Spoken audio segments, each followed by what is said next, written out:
Isa pong pinagpala pong umaga sa bawat isa at Happy Lord's Day po. 49 na araw ng Panginoon, 49th Lord's Day. Batiin niyo po ang inyong pong mga nasa kaliwa, kanan, harapan, likod. Amen, ang Happy Lord's Day. Amen. Amen. Welcome po sa ating pong Christmas series. Mga kapatid, pero po bago yan po ay tayo po muna ay manalangin. O Diyos, pagpalain at patuloy Panginoon Diyos ang inyo pong banal na spirito ang sumama po sa amin pong pagninilay at pagbubulay ng salita. Ang aming pong mga puso, ang aming pong mga buhay ay patuloy po na mahamon sa inyong katwiran, kabanalan at kaharian sa pangalan ni Kristo Jesus. Amen at Amen. Noong panahon po ng pandemic ay naglabas ang ABS-CBN ng Christmas Station ID na ang pangalan po at pamagat ay Ikaw ang Liwanag at Ligaya. Binanggit po sa kantang ito ang iba't ibang mga salita na may kinalaman sa salita pong liwanag.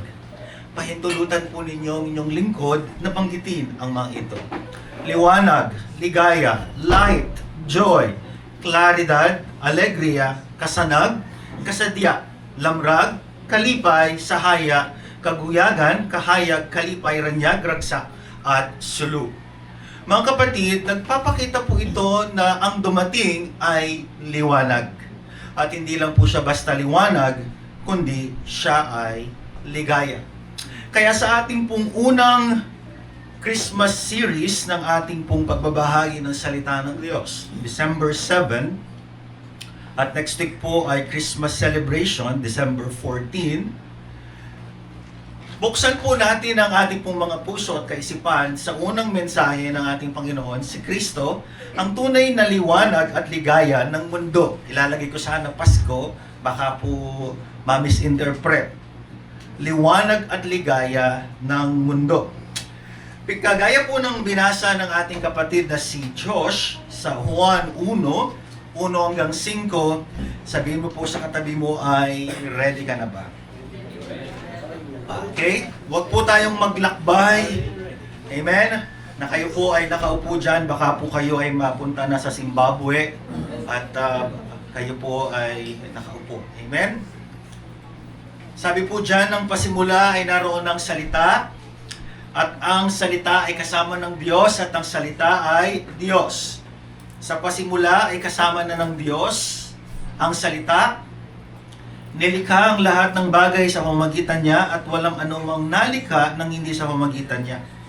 Nasa kanya ang buhay at ang buhay ay siyang ilaw ng sangkatauhan, nagliliwanag sa kadiliman ng ilaw at hindi ito nagagapi o natatalo kailanman ng kadiliman. Una, mga kapatid, si Jesus ang salita. Christ Jesus is the Word.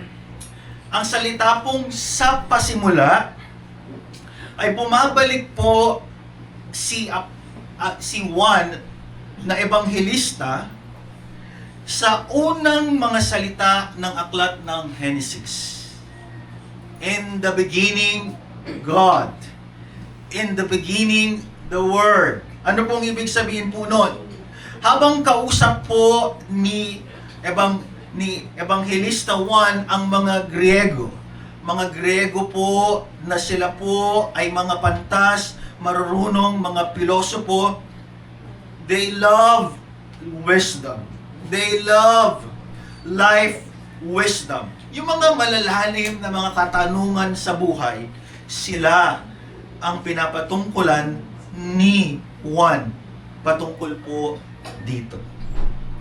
Bumalik po siya sa aklat ng Genesis.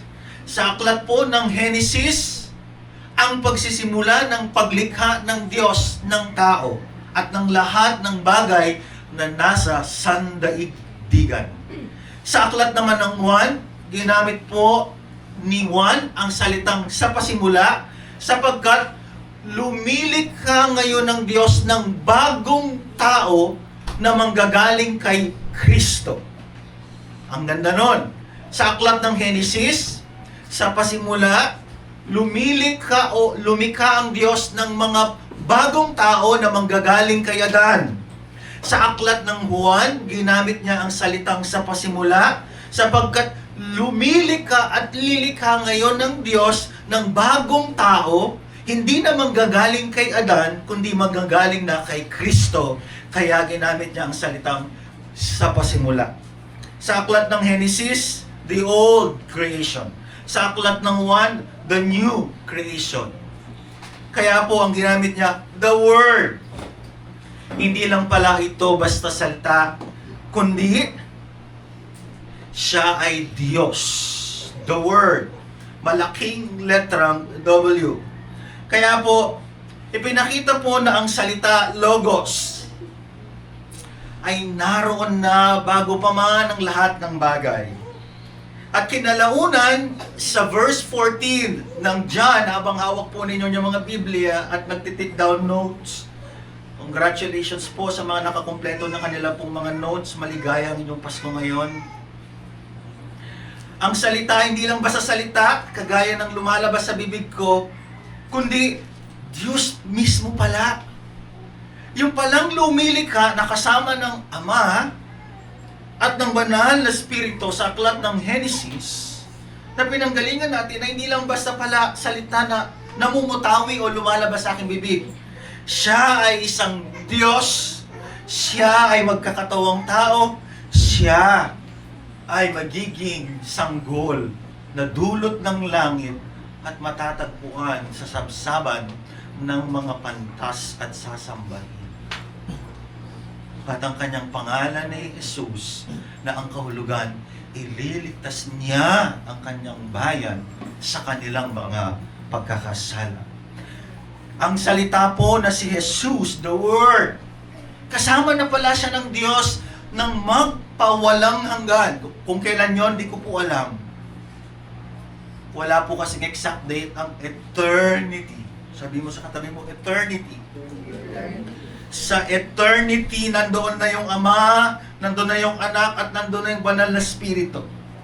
Ipinapakita po ni Juan na lahat ng katangian ng Diyos, lahat ng katangian ng Diyos, nasa salita na kinalaunan sa verse 14 ay magiging tao.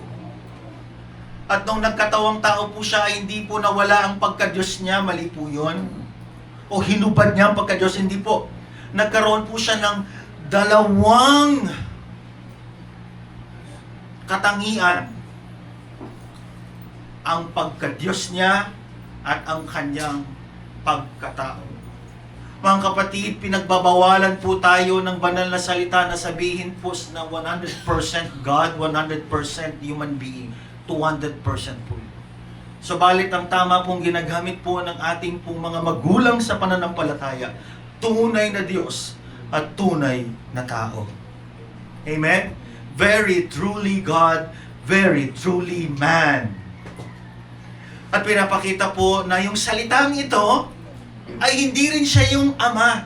Magkaiba yung the Word, magkaiba yung the Holy Spirit, at magkaiba po yung the Father na ating pong sinasabi sa pagpapahayag ng ating pananampalataya.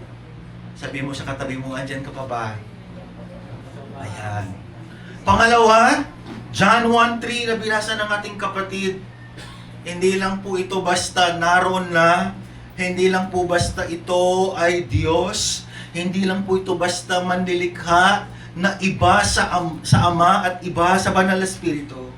Ang sabi po ni Juan, lahat ng bagay na nakikita mo, invisible or visible, nakikita ng mata man o hindi, sa aklat ng Genesis, all created. Doon sa Genesis 1, sa buong sandaigdigan, sa buong sangkatauhan, hindi lumitaw, hindi nalikha kung wala siya. In short, kaya pala lumitaw ako sa mundong ito dahil kay Kristo at para sa kalwalatian ni Kristo. Sabi mo sa katabi mo, for Christ's glory. Amen? He is the cause of the creation. Kaya po sabi ng Colossus, mga kapatid, buksan na po ninyo yung mga Biblia, electronically, manually, digitally, and technologically. 4 na ngayon yan po, no? Colossus 1:15 hanggang 16 ang sabi, si Kristo ang larawan ng Diyos. Gusto ko yung salin na si Kristo ang eksaktong larawan ng Diyos. The exact representation of the Godhead. Na hindi nakikita. Siya ang panganay na anak, the firstborn sa mga muling nabuhay mula sa patay. At pangunahin sa lahat ng mga nilikha. Verse 16, maganda po ito mga kapatid. Pansinin po ninyo. Sapagkat sa pamamagitan niya, through Him, lahat ng nilikha, the created things, the created order in the universe, ang lahat ng nasa langit, marami pong langit, yung kaharian ng Diyos, the angels, the angelic beings, yung nasa himpapawid, yung hindi pa sila nagre-rebelde, sa bagay, whether nagrebelde o hindi, nilikha sila ng Diyos. Tayo, nasa ibabaw ng lupa, ay nilikha ang lahat sa pamamagitan man niya, nakikita man o hindi. Pati ang mga spiritual na kapangyarihan, the spiritual reality, the angels, paghahari, pamamahala at pamumuno, ang lahat ay nilikha ng Diyos sa pamamagitan niya at para sa Kanya. Ibig sabihin, nagpapakita po ang talatang 3 ng unang kabanata ng Aklat ng Juan na lahat po ng nilikha sa Aklat ng Genesis ay nilikha at nalikha sa pamamagitan ng salita, the Word na ang kinalaunan ng pangalan niya Jesus, at wala pong iiral, mag-e-exist nang wala po siya. Amen? Kaya pala mali pala yung sabihin na this is my life. Hindi natin pala pagmamayari ang ating buhay. Kaya lahat ng may buhay, lahat ng may hininga mga kapatid, ay nalikha dahil po sa Kanya at para sa Kanya. Amen? Sabihin mo sa katabi mo, nilikha ka pala para sa Diyos. No? Hindi para pala kay Bea Alonso, hindi pala para kay Jugjum yun, Jamjam yun, at saka kay Samgyupsal. Hindi ko po alam kung mga K-pop, yung mga hindi ka pala nilikha para, Ling Chongwen, di ba ganyan? Hindi ka pala nilikha para kay Alfred, para kay Dennis, para kay Sakuragi, Eldermark, at para kay di ba? Hindi ka pala, nilikha ka pala para kay Kristo. Hindi ka rin pala nilikha para sa mga Powerpuff Girls. Hindi ka rin pala nilikha para sa mga Okay? Nilikha ka pala para sa Diyos. Para sa kaluwalhatian niya. In short, hindi ka pala aksidente. Talagang ikaw ay bahagi ng magandang plano ng Diyos. Kaso lang, hatigas ulo kasi ni Eva at Adan. Bumagsak sa kasalanan. Amen? Hindi ka pala you are not an accident. You are part of God's design and purpose. Amen?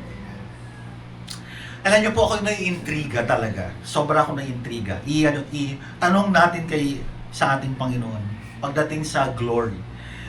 Alam niyo yung ibinigay kasi yung go and multiply nang hindi pa nakakapasok ang kasalanan.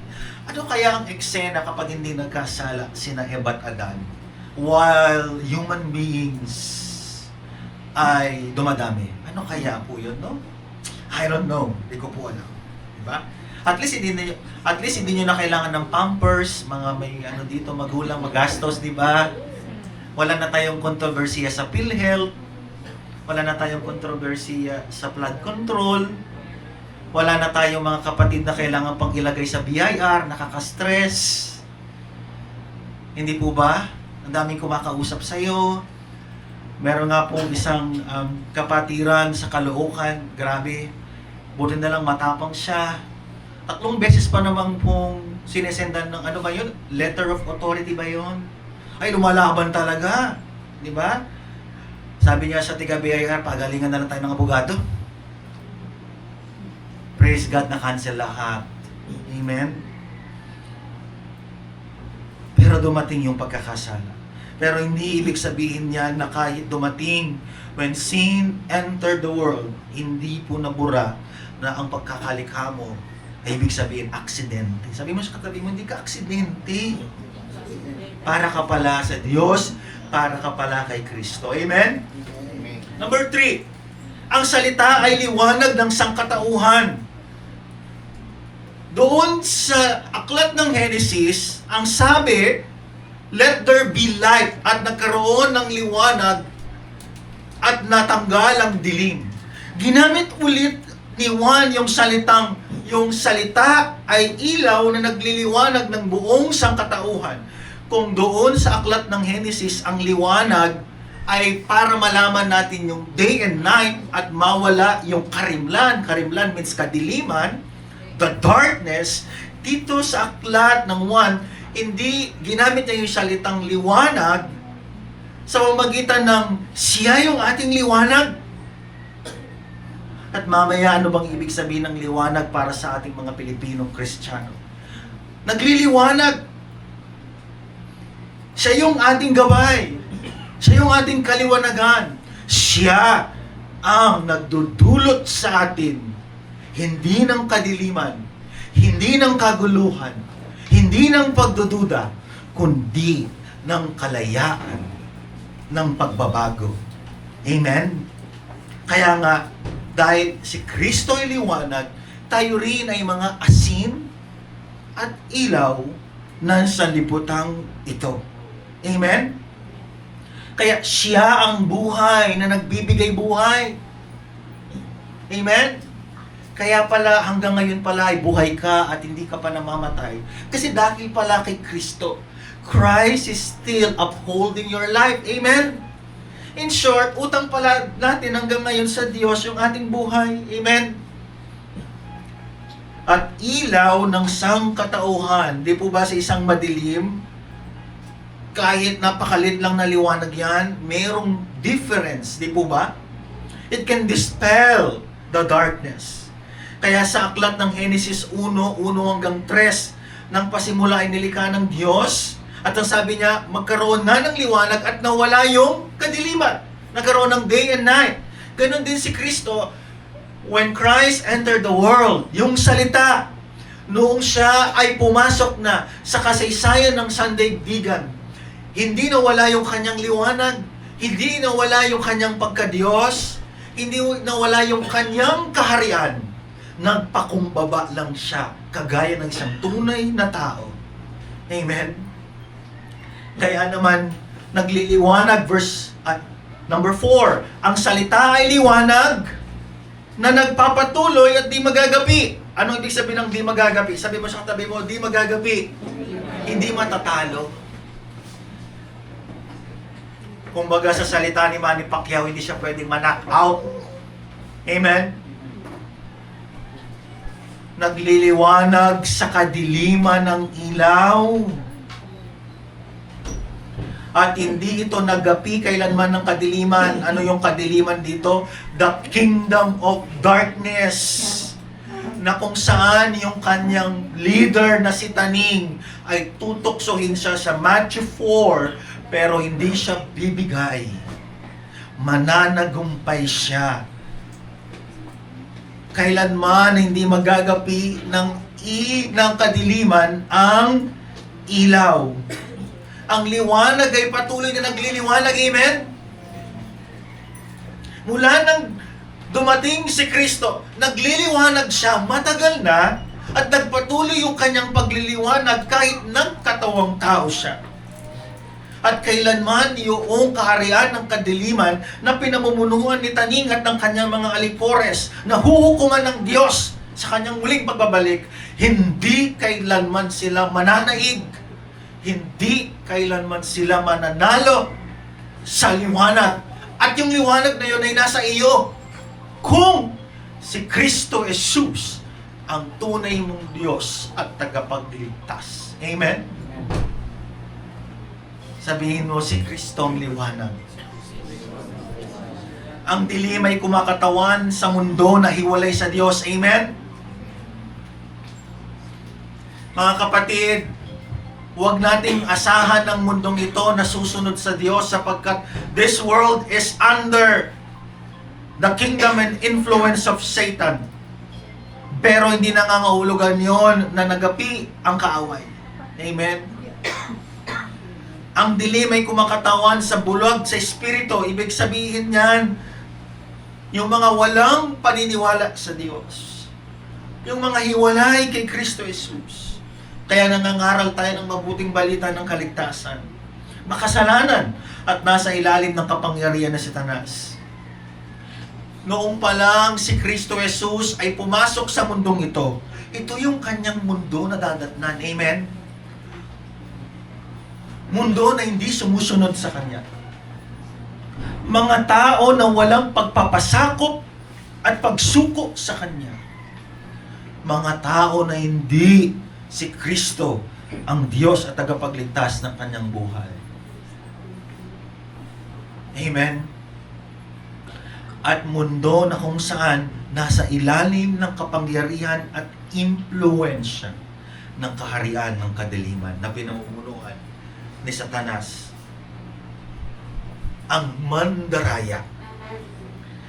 Kaya naman mga kapatid, ngunit maliwanag ang sinasabi ni Juan, kailanman hindi natalo ng kaharian ng kadiliman ang liwanag. Amen? Kailanman hindi natalo ng liwanag ang kadiliman. Sa lumang tipan ang sabi ni Isaiah sa pagdating ni Jesus, ipinakita na yung Mesiyas, yung tagapagligtas, darating bilang liwanag sa gitna ng dilim. Isaiah chapter 9 verse 2, 60, mga talatang 1 hanggang 5. Pansinin po natin at ating pong pagganay ng ating pong imahinasyon. Di ba kapag madilim sa isang lugar, nakakatakot lumakad, tama? Pero subukan mo man na sobrang liwanag niyan. Napaka-safe, di po ba? Darating siya bilang naglalakad sa gitna ng mundo na kung saan ay punong-puno ng kasakiman, punong-puno ng kasalanan, at punong-puno ng pagsuway sa kanyang kalooban. Paano po natin may isa sa buhay ito? Sabihin mo sa katabi mo, application na. Okay po. Ayan na. Papunta na tayo sa airport. Paano po natin po ito may sasabuhay na si Kristo ang tunay na liwanag at ligaya natin bilang mga Kristiyanong Pilipino? Sabi ko sa mga kapastoran sa planning po namin last Friday, mga pastor, magsimula na kayong gamitin ang salitang Pilipino sa inyong mga preaching. Pero hindi ko kayo pinagbabawalang gumamit ng wikang Ingles. Kaya tingnan nyo po, punong-puno ng Pilipino. Ano sa atin ngayon ito? Okay, Pastor Mark, si Kristo, liwanag, ligaya, makakain ba yan? Nakakapagbigay ba yan ng kabusugan sa gutom ng mga Pilipino? Yan ba yung 500 Noche Buena na kontrobersyal na pahayag ng sekretary ng DTI? Isa pa siya.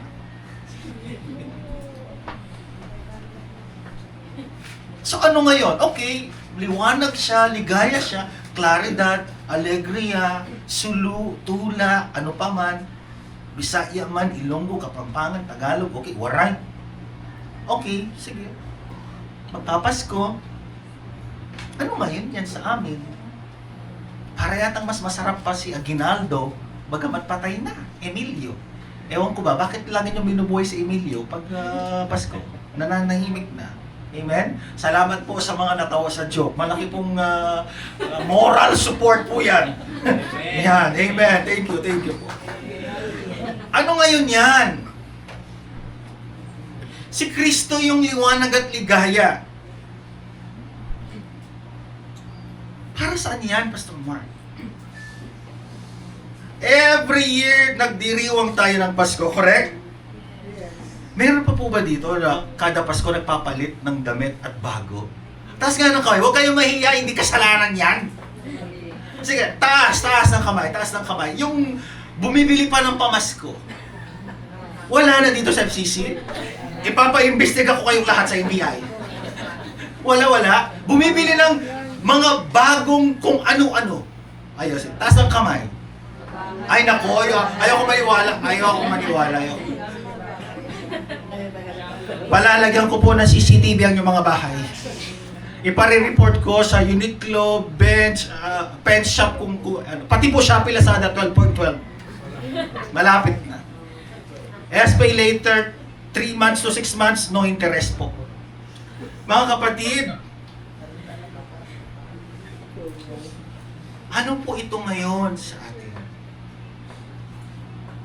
Ang dami po natin kinakaharap sa ating buhay. Amen? Maaaring po sa inyo, naglilista na ng kanya pong mga inaanak. 50 pesos kada isa, pero kasi kayo, ang hilig nyo tumanggap, yan tuloy, naging 100 na ang inaanak nyo. Hindi ko nakasalanan yan. Times 50. Magkano yun, Sister Ann? 100 times 50. 5,000. 100 times 50. 5,000. Tapos sa 13th month mo, 5,000. Wala pa yung iyong handa sa Noche Buena at sa Medianoche. Namumroblema ka ngayon. Tapos narinig mo dito sa FCC Manila si Kristong liwanag at ligaya ng mundo.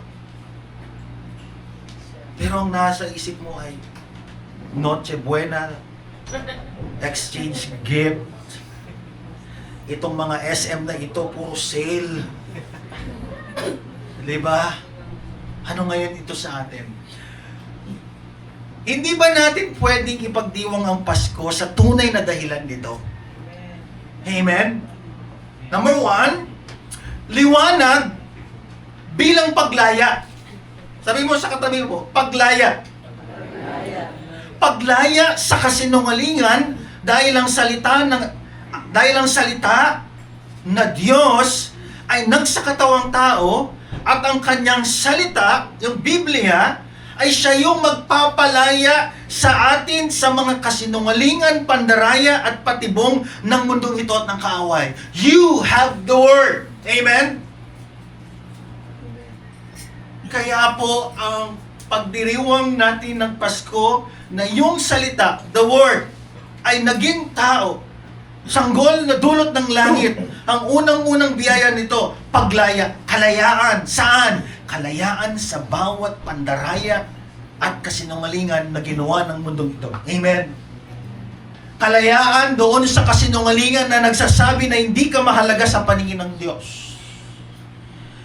Kalayaan doon sa kasinungalingan na kung saan ay walang nagmamahal, walang nagpapahalaga, at walang nagmamalasakit sa iyo. Amen? Kalayaan na kung saan yung liwanag, yung salita, the Word, Jesus Christ, palalayain tayo sa pamamagitan ng kanyang salita na dati ikaw, ang sarili mo lang ang iyong iniisip, ngunit ngayon nakita mo na ang pagmamalasakit at pagmamahal dahil sa pagpapalaya ng salita na liwanag at ligaya ng mundo. Amen? Saan po tayo dapat lumahaya? Mga kabataan, mga nanay, mga tatay, mga tiga-FCC Manila, saang mga kasinungalingan, pandaraya, kailangan po tayong lumaya ang ating kaisipan. Amen. Ano yung mga baluktot na kaisipan? Ano yung mga baluktot na mga nakaugalian? Ano yung mga baluktot na mga tradisyon? Ano yung mga baluktot na mga ideolohiya at kaisipan na kung saan iniimbitahan tayo ng salita, ng liwanag na si Kristo Jesus na palayain tayo sa kabi-kabilang mga kasinungalingan ng mundong ito. Amen? Ayaw niya po tayong nakakulong sa kasinungalingan. Ayaw niya po tayong nakakulong sa mga pandaraya. Gusto niya sa Juan 8:31 hanggang 32, ang mga anak niya, ang mga Kristiyanong Pilipino, palayain ng salita ng Diyos. Amen? Tanungin mo yung katabi mo, saan ka dapat lumaya? Amen?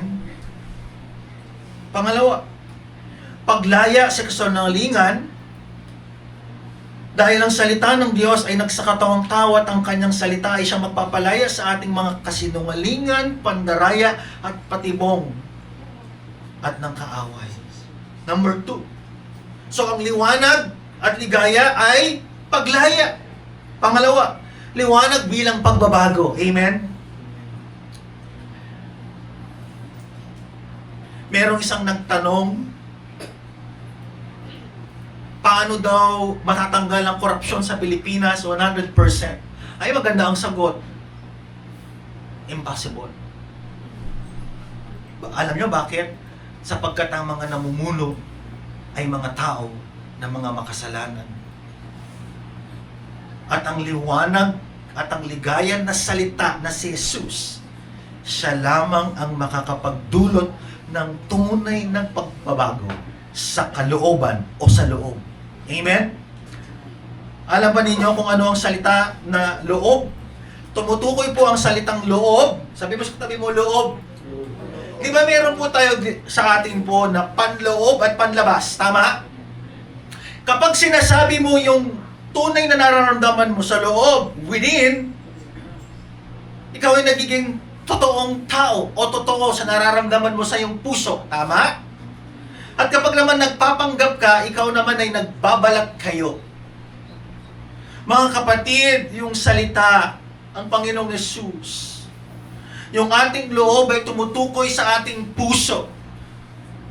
Kaya kapag nabago po yung ating puso, mga kabataan, mga nanay, mga tatay, mga taga-FCC, mababago din ang ating panlabas. Amen? Hanggat hindi nababago yung ating panloob, yung ating puso, yung trono ng ating buong pagkatao, hindi magdudulot yan ng tunay na pagbabago sa panlabas. Yan lamang ay pagbabalat kayo. Kaya naman si Kristo ang kailangan nating mga Pilipino, mga kabataan, mga nanay, mga tatay, mga kapwa ko FCC Manila, at yung mga tagalabas dyan sa Amelia at kung ano mang street, iisa lamang ang Kristo na salita, na liwanag at ligaya, na makakapagbago sa kanilang loob, sa kanilang puso. Ito, siya ang kailangan natin. Amen. Hanggat hindi nababago yung pusong yan, hanggat hindi nababago yung loob na yan, hindi mababago yung panlabas na yan, hanggang pagbabalat kayo at pagpapanggap lang tayo. Amen. Bakit punong-puno ng problema yung ating politika? Bakit punong-puno ng problema yung mga tao na kung saan ay sumusuway sila sa kalooban ng Diyos at pinipili pa nila hindi ang kalooban ng Diyos, sapagkat hindi pa nababago ang loob at hindi pa si Kristo ang nasa loob, ang nasa kanilang puso. Amen. Kaya kung meron man sa atin dito na hindi pa nababago ang loob, hindi pa isinusuko yung loob, hindi pa isinusuko yung puso kay Kristo, ito yung magandang panahon. Magandang pag-imbita ng ating Panginoon Kristo. Gustong-gusto ko yung loob mo para mabago ang panlabas mo. Amen? Mga kapwa ko taga-FCC. Kaya tignan po ninyo. Sa Genesis chapter 3 to 4, nung patayin po ni Cain si Abel, ano sabi ng Diyos? Cain, ang kasalanan ay umaatungal. Alam niyo yung salitang umaatungal? Umaatungal sa pintuan ng iyong puso, sa pintuan ng iyong loob. Huwag mong hayaan na ikaw ay kanyang mapagtagumpayan. Sa Genesis chapter 6, noong napagpasyahan ng ating Panginoong na wasakin ng mundo, nakita ko ang sanlibutan, punong-puno ng kasamaan ng kanilang puso, ang kanilang loob. Pero sa mga magbibigay ng kanilang puso, sa mga magbibigay ng kanilang loob kay Kristo, ito ang sinabi niya, bibigyan ko kayo ng bagong puso, bagong loob, at bagong espiritu. Ang masuway ninyong puso, ang masuway ninyong loob, ay gagawin kong puso o loob na masunurin.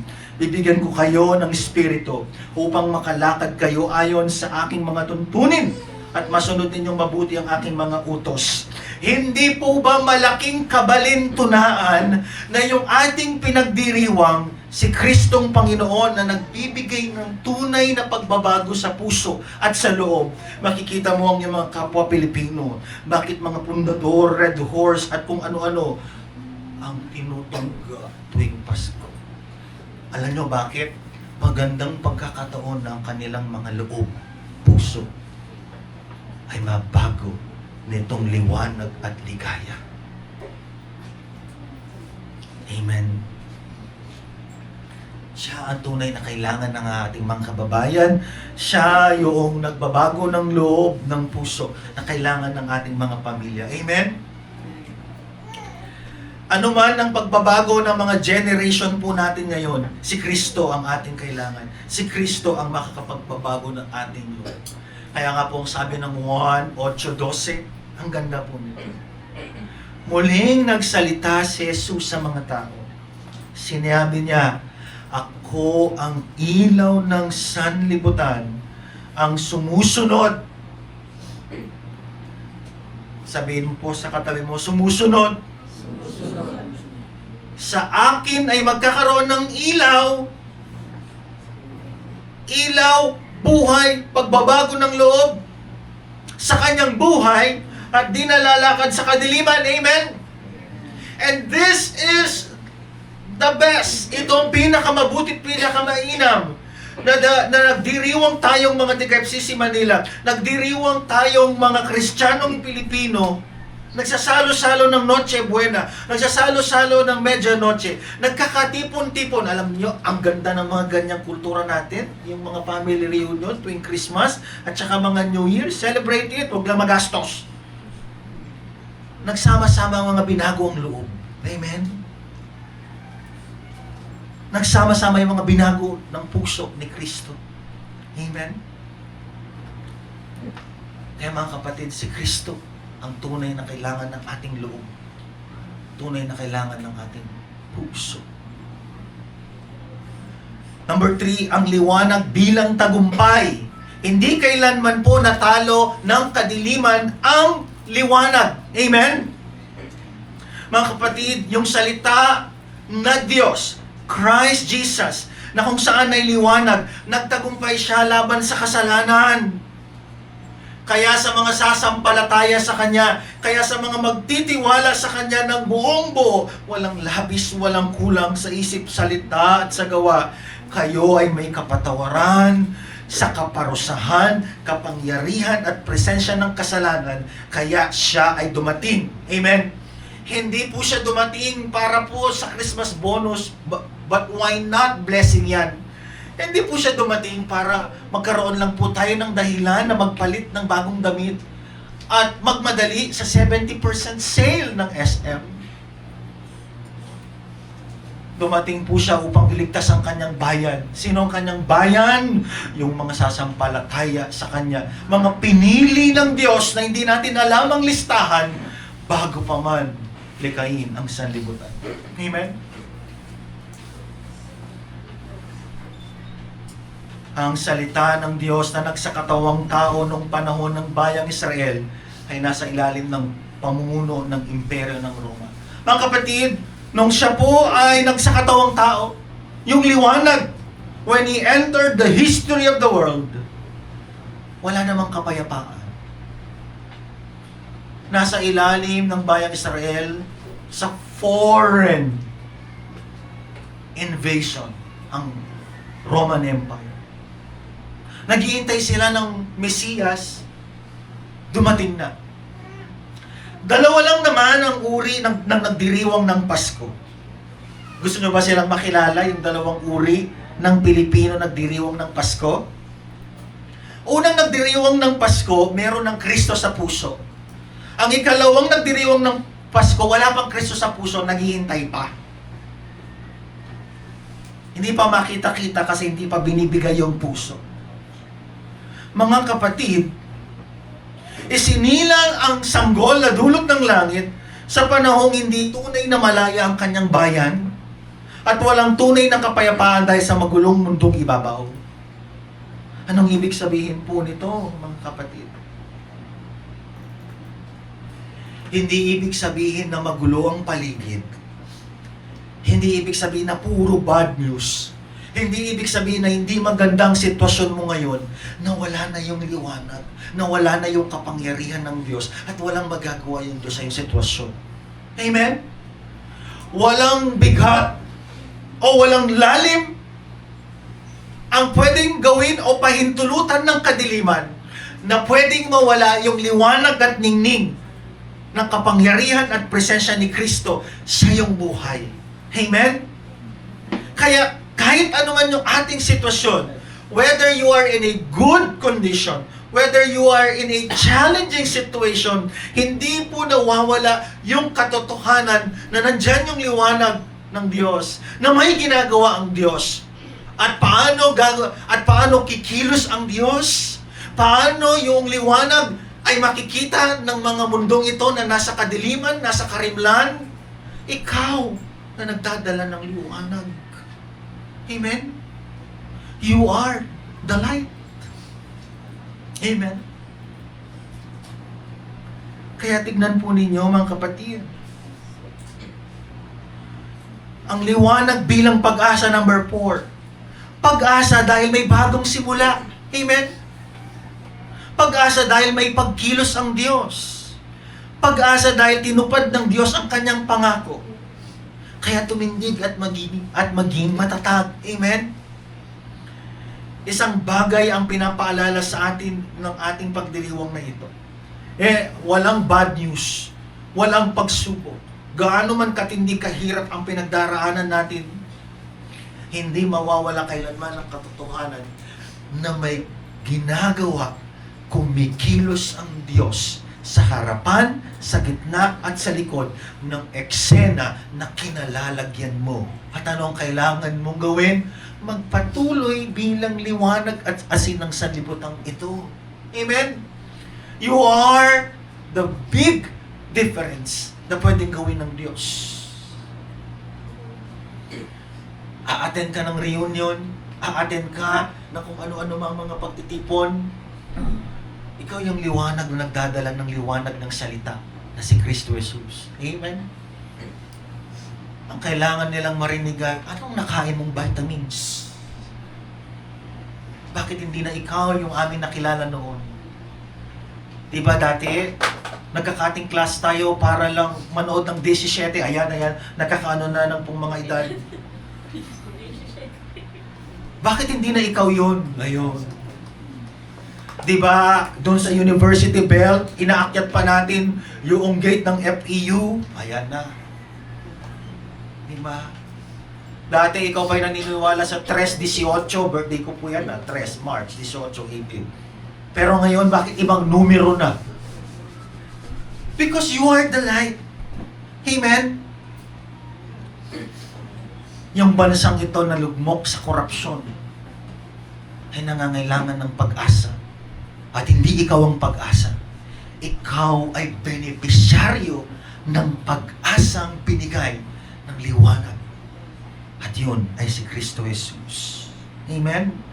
Kaya tayo mga Pilipinong Kristiyano, tayo ay maging kinatawan ni Kristo, representative ng kanyang pagbabago. Sabi mo sa katabi mo, pagbabago, pag-asa, katotohanan, tagumpay, at kalayaan. Mga kapatid, ikaw yan mismo.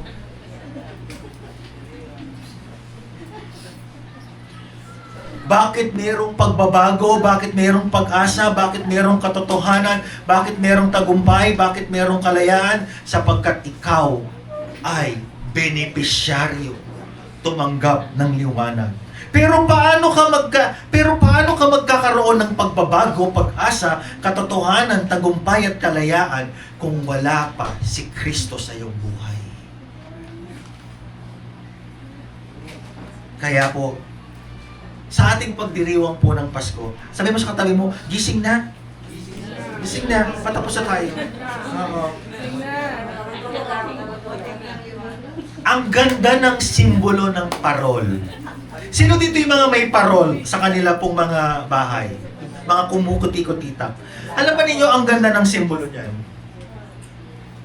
Na yung sanggol na dulot ng langit, ginabayan ang mga pantas at nakita nila yung ningning. Bakit hindi nyo ilabas yung inyong mga parol? Praise God. Bakit hindi natin sindihan yung mga pailaw dahil dumating ang liwanag na si Jesus? At nasan siya? Nasa iyong puso. Nasa iyong loob.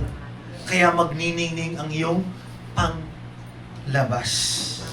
At makikita natin ang mga taga-FCC Manila next week, magniningning yan sa ating December 14. Kapag hindi nagniningning yan, mukha yatang hindi pa nagbigay ng loob. Kaya, sa ating pagdiriwang ng Pasko, dahil si Kristo ay nagdulot ng paglaya, pag-asa, tagumpay, gawin natin espesyal yung pagdiriwang. Munti man ang inyo pong handa, huwag magastos, huwag maging materialistic. Focus sa tamang kahulugan ng Pasko. Magsama-sama yung mga pamilya. Mga kabataan, huwag kayong saan lakwatsa-lakwatsa. December 24, December 31, be with your family. Celebrate Christmas. Hindi yung magno-noche buena na kayo at saka magme-medianoche, ikaw na nasa Scarborough Show. Gumagala ka pa rin. It is time for Filipino Christians to celebrate this because of the hope, light, freedom, pagbabago sa loob ni Kristo. Bakit hindi natin gawing araw ito ng lubusang pasasalamat? Biruin mo, we have a lot of reasons to thank God every year. Amen? Huwag kang magpasalamat sa mga bagay na wala ka, na pinapakita ng mundo na dapat meron ka. No! You have the light. You have the hope. You have the freedom. You have the transformation in Christ Jesus. Ano ang saysay ng lechon at lahat ng masasarap na pagkain kung ikaw lang ay igagatong magpakailanman sa impyerno? Uulitin ko yan. Ano ang silbi ng mga ninakaw nila na bilyon-bilyon sa kaban ng bayan at nakapunta sa Portugal, Nepal, o sabihin na natin sa Europa, kung panggagatong lang sila sa impyerno? Really? Hindi po ba masarap magdiwang ng Pasko? No matter how simple it is, ang pamilyang buo na ang puso nila ay pinagbuklod ng pagbabago, paglaya, pag-asa na dulot ni Kristo na liwanag at ligaya ng mundong ito. Kaya excited tayong mag-celebrate. Alam niyo, nung bata ako, kung ano lang ang ibig sabihin ng Pasko, si Aguinaldo. Tapos. Wala na. Kaya wala pong Kristiyano na nagse-celebrate na mareklamo. Diba? Alam ni Kristo ang kanyang maabutan at mararanasan sa mundong ito. Alam na alam niya. Alam niya na magdurusa siya sa kasalanan ng sangkatauhan. Nagreklamo ba siya? Sinabi ba niya, ano ba yan? Hindi siya nagreklamo sa kabila ng mga katakot-takot na pagdurusang kanyang mararanasan upang magkaroon lang tayo ng tunay na pagbabago, pag-asa, kaligtasan at kapatawaran at bagong simula. And yet, marinig mo, we are losing sight. Imbes na isentro ang puso at paningin kay Kristo, sa ibang bagay nakatingin. At gawing araw ng pag-awit at pagsamba sa Diyos. mga taga-FCC Manila, Merry Christmas! Si Kristo ang tunay na liwanag at ligaya ng mundo. Tayong lahat ay tumayo.